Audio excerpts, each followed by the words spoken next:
Herzlich willkommen zu einem neuen Video. Ich mache jetzt hier einfach mal so ein bisschen den Anfang, weil ich euch die Woche über so ein paar Snippets mitgefilmt habe. Ich habe auch was gekocht und ich wünsche euch viel Spaß bei dem Video.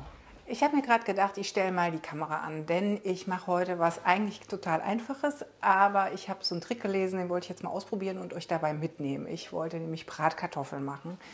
Und ja, eigentlich ist es so, dass wenn ich koche, ich habe keinen Wochenplan, ich mag das auch nicht, dieses Geplante. Ich bin relativ spontan, gucke dann hier, was im Kühlschrank ist und dann mache ich daraus was. Oder am Wochenende, wenn es darum geht, mal was Besonderes zu kochen, dann natürlich mit Rezept. So, heute bin ich den ganzen Tag zu Hause und habe gedacht, jetzt kann ich das mal vorbereiten, weil es eben eine gewisse Vorbereitungszeit braucht, diese Bratkartoffeln zu machen. Ich finde, manchmal ist es tatsächlich so, dass so ganz einfache Gerichte wie eben Bratkartoffeln oder so gar nicht so vermeintlich einfach sind. Und zwar hatte ich jetzt gelesen, dass wir die Bratkartoffeln, ja klar, schälen die Kartoffeln, dann werde ich sie hier durch meine KitchenAid, durch diesen Häcksler machen und sie dann in Wasser einweichen. Also wenn man die dann roh in Wasser einweicht, soll sich wohl überschüssige Stärke aus den Kartoffeln lösen, was dazu führt, dass die Kartoffeln dann, wenn sie gebraten werden, schneller knusprig werden. Also, ich bin sehr gespannt. Ich nehme euch hier mit. Los geht's. So, ich habe jetzt hier die Kartoffeln geschält. Was hier ein bisschen doof ist manchmal, ist, dass man zwar festkochende oder weichkochende Kartoffeln kaufen kann, aber eigentlich nie so ganz genau weiß, was das dann tatsächlich für eine Kartoffelsorte ist. Also diese Kartoffelsorte jetzt, die ist ziemlich hell. Ja, gucken wir mal, ob die jetzt A schmeckt und B, wie die sich jetzt da sowieso unter dieser Prozedur entwickelt. Ich habe auch keine Ahnung, was dann dabei rauskommt, aber das können wir ja dann jetzt zusammen erkennen. Ich baue jetzt mal hier meine Maschine zusammen und dann häckseln wir die erstmal klein. Da nehme ich euch aber mit. Also ich habe ja schon ein paar Mal meine KitchenAid hier benutzt und muss sagen, eine der besten Anschaffungen, obwohl ich mich da echt schwer mitgetan habe.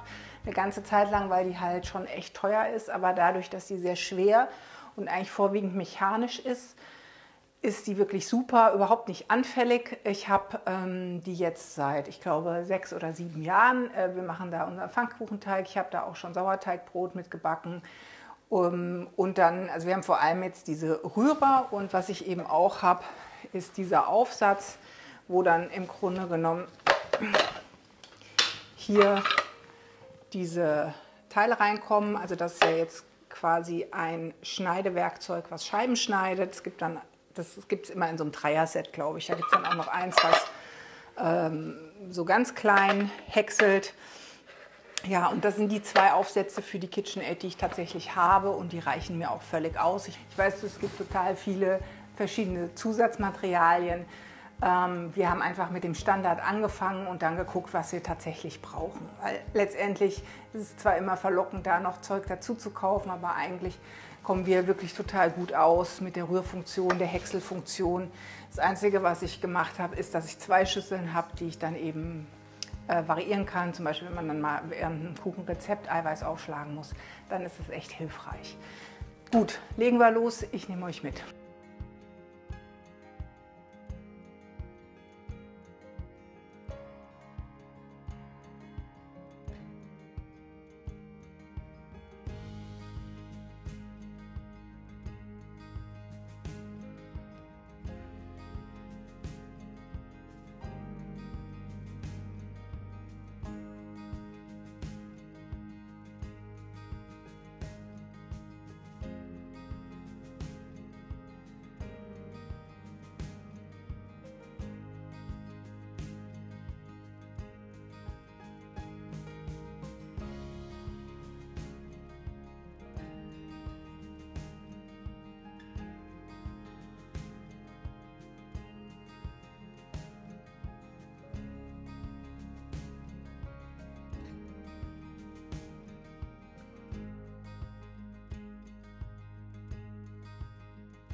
So, die Kartoffeln sind gehäckselt. Ihr könnt das jetzt hier sehen. Die sind jetzt schon sehr dünn geworden.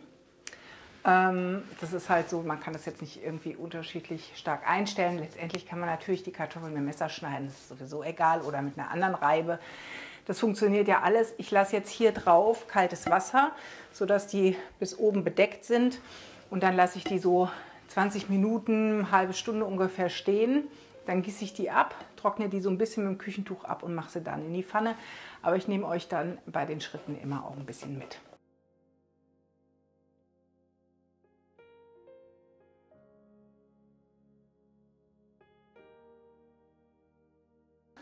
Die Kartoffeln sind jetzt ungefähr so 20, 25 Minuten gezogen. Jetzt gieße ich die ab in ein ganz normales Sieb, Nudelsieb irgendwie. Und dann spüle ich die nochmal ab so ein bisschen. So. Schüttle es ein bisschen. Jetzt mache ich sie gleich noch mit ein bisschen Küchenrolle trocken. Und dann habe ich hier schon gleich die Pfanne vorbereitet. Zum Anbraten der Kartoffeln nehme ich hier so eine Le Creuset gusseiserne Pfanne. Das ist auch was ich über die Jahre gelernt habe, dass es eben Pfanne nicht gleich Pfanne ist. Und ja, die sind schwer und die sind auch teuer, aber die habe ich jetzt auch schon ungefähr 7 oder 8 Jahre. Und der Vorteil ist, dass gerade so Schmorgerichte, Bratkartoffeln, ja, alles, was ein bisschen schärfer angebraten werden will, sehr, sehr gut in diesen Pfannen funktioniert. Je länger man die benutzt, umso besser werden die auch. Man muss sich keine Sorgen machen, mit einem Metall reinzugehen, weil sie eben nicht beschichtet sind, sondern aus Gusseisern. Und sie brennen sich halt immer mehr ein über die Jahre. Und, ja, und der Vorteil ist, dass sie sehr, sehr schnell, sehr hoch die Hitze speichern. Man muss da ein bisschen aufpassen, dass sie eben nicht zu schnell zu heiß werden. Aber man kann da auch recht energiesparend kochen, weil eben man nicht so viel Temperatur braucht, weil die Pfanne an sich sehr stark die Hitze hält. Ich zeige euch jetzt gleich, wie ich die Kartoffeln anbrate und dann wollen wir mal gucken, wie es dann funktioniert, ob sie tatsächlich knuspriger sind oder ob der Aufwand einfach zu groß ist. Wir sind gespannt. Ach, eine Sache habe ich noch vergessen, und zwar Öl muss natürlich in die Pfanne. Ich habe jetzt hier Sonnenblumenöl, weil das geht so ein bisschen, das ist nicht ganz so hitzeempfindlich wie jetzt so ein Olivenöl zum Beispiel. Faktisch ist natürlich Bratkartoffeln ein Gericht, wo man jetzt nicht an Fett sparen sollte. Also weil sonst ist das ganze Gericht an sich schon für die Katz. Bratkartoffeln ist halt ein sehr fettiges Gericht und die Kartoffeln schmecken halt besonders gut, wenn sie in Fett ausgebacken werden. Wir machen jetzt die Bratkartoffeln, werden dazu einen Salat essen und ein Ei und, ja, und ich zeige euch dann das Endergebnis.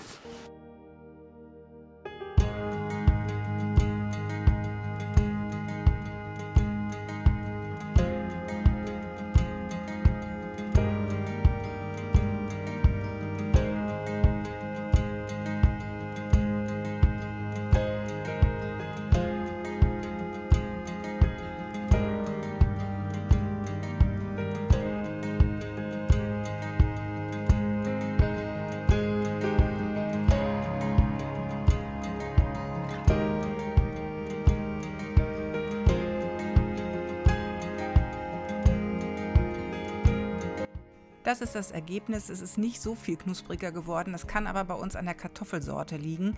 Falls ihr es ausprobiert habt, schreibt es doch mal in die Kommentierungen, ob es besser geworden ist. Mal aus dem Auto. Ich stehe hier gerade direkt vor dem Fjord. Ich zeige euch gleich noch die andere Richtung, denn ich bin jetzt auf dem Weg zu einer Tanzklasse. Da hatte ich letzte Woche vor 2 Wochen eine Einladung bekommen von der Besitzerin hier des Yoga-Studios, wo ich auch meinen Yogakurs gemacht habe.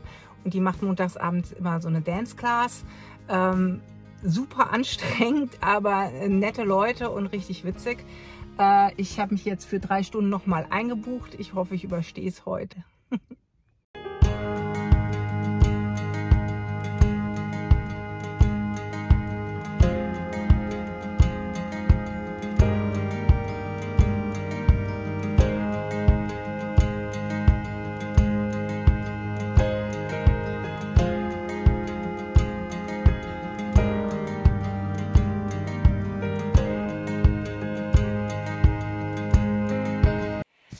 Ich habe mir gedacht, ich nehme euch mal mit zu einem Unboxing. Ich habe hier schon meinen Karton vorbereitet. Und zwar ist das jetzt etwas, was ich schon seit 2 oder 3 Jahren auf dem Zettel habe, aber immer die ganze Zeit überlegt habe, dass es mir wahrscheinlich zu teuer ist, das zu benutzen. Jetzt hatte ich das große Glück, dass mein Mann zu dem Thema einen Podcast gehört hat und der gemeint hat, er würde es auch gerne ausprobieren. Und dann haben wir also zusammen entschieden, dass wir uns das bestellen. Also man wird ja immer beeinflusst, gerade in den sozialen Medien und wenn man dann auch ein bestimmtes Alter hat. Und ja, ich finde immer, okay, jeder kann ja machen, was er will, aber so dieses Thema Botox, Filler und so weiter, finde ich jetzt für mich persönlich keine gute Lösung, weil ich irgendwie denke, warum sollte ich mir jetzt irgendein Gift in die Haut spritzen lassen? Also mal abgesehen davon, dass es jetzt, so was ich so mitkriege, sowieso schon zu spät ist, weil man da schon so sehr früh mit anfangen muss, ja, wie auch immer. Trotzdem hat man natürlich auch den Anspruch, so ein bisschen sich zu halten im Alter. Und deswegen haben wir uns entschieden, uns jetzt hier eine Infrarotmaske zu bestellen, also so eine Rotlichtmaske.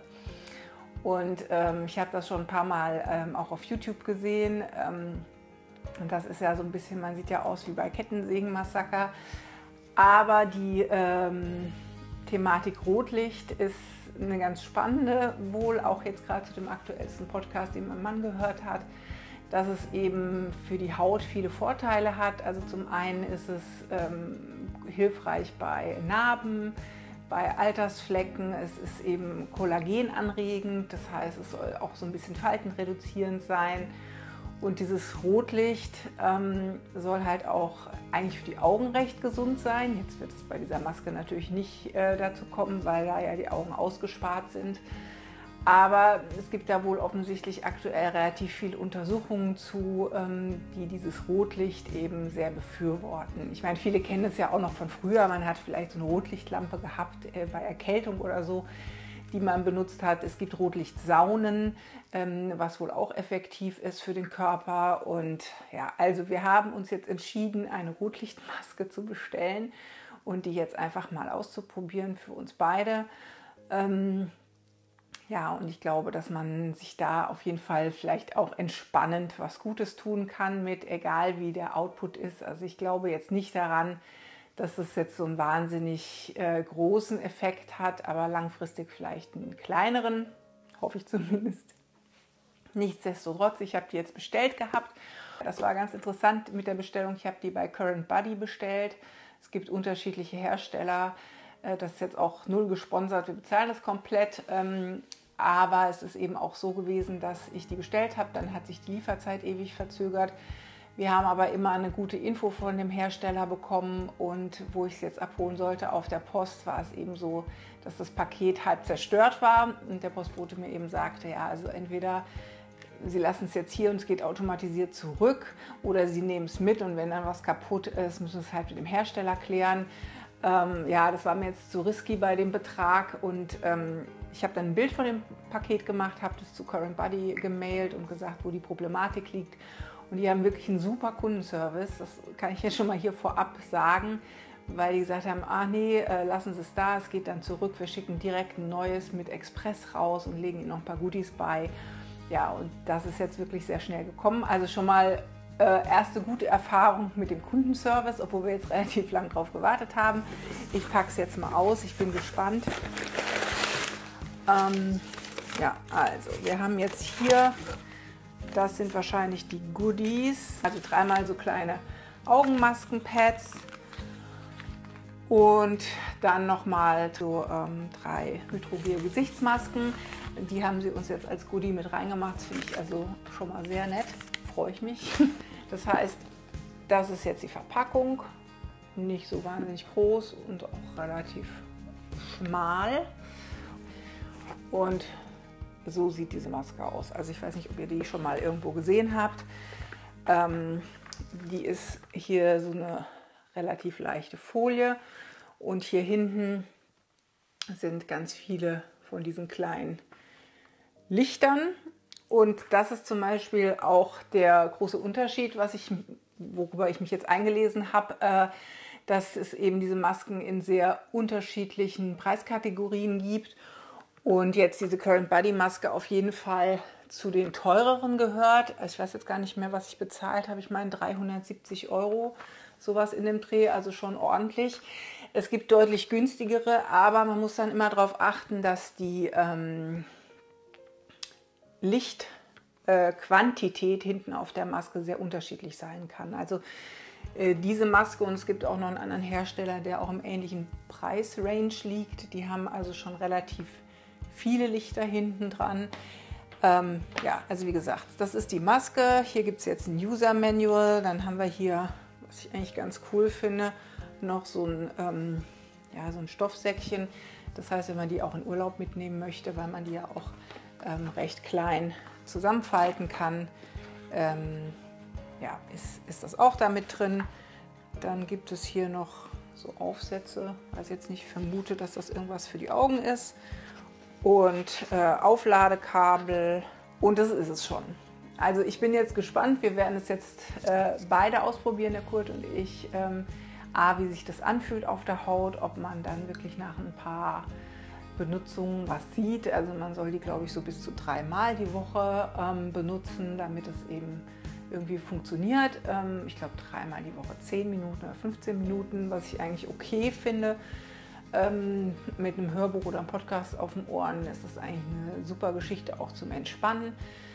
Also, wir werden es benutzen, wir werden euch informieren, ob sich das gelohnt hat oder wie sich das überhaupt anfühlt, aber das wollte ich euch jetzt zeigen, weil das eben jetzt etwas ist, worüber wir schon relativ lange nachgedacht haben. Jetzt haben wir es uns gegönnt und ja, mal schauen, wie es wird. So, nachdem ich jetzt im Schnitt das Video bearbeitet habe, ist mir natürlich aufgefallen, dass ich keinen Abschluss gefilmt habe und das geht natürlich nicht. Also ich wollte mich bedanken, dass ihr zugeschaut habt. Ich hoffe, ihr habt eine schöne Woche und bleibt gesund. Eine Sache kann ich euch noch zeigen. Ich hatte es kurz auf Instagram gezeigt, meine neueste Errungenschaft, und zwar ist es diese Vase. Und wer auf Instagram auch so ein bisschen zuhört, der weiß, dass ich hier jetzt in Norwegen das wirklich total liebe, dass es hier so viele tolle Interieursachen gibt. Ich war vorher eigentlich überhaupt nicht so in diesem Thema drin. Und hier gibt es aber einfach so viele, so sehr schöne Sachen. Und eins, was ich hier mitgekriegt habe bei den Norwegern, ist auch, dass die sich wirklich ja, das Wohnumfeld wirklich schön gestalten und da auch Geld investieren und hochwertige Materialien benutzen. Und das wird jetzt natürlich nicht für alle sein, aber viele tun das schon. Und ich freue mich dann immer, wenn ich hier so ein neues Stück finde, wie diese kleine Vase, die dann eben hier auch wunderbar auf unsere hellen Fensterbretter passt. Und ja, den Eukalyptus, den liebe ich sowieso. Insofern habe ich mich sehr gefreut, dass ich diese Woche dieses kleine Teil erstanden habe. So, jetzt aber tatsächlich zum Schluss. Ja, bleibt gesund und ich freue mich, wenn wir uns in der nächsten Woche wiedersehen.